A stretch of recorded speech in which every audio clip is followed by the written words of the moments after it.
after uploading a video on YouTube, there's not much you can really do if it's low quality. However, I can share a few tips that will help you avoid that.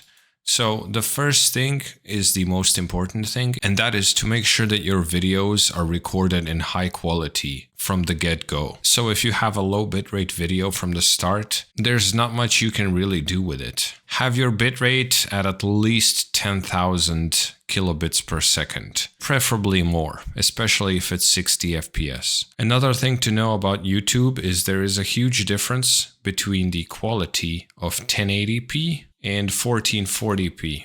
If you just look at this video a little bit,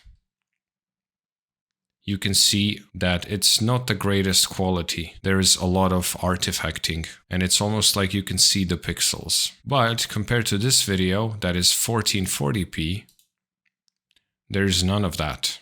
You can actually see it pretty well. And keep in mind, this video is encoded at 1440p, so I can demonstrate this. If you cannot record at 1440p, you can always record at 1080 with good bitrate and then upscale the videos to 1440. And that way you can trick YouTube into letting more bitrate into your video. And that is it. It's pretty simple.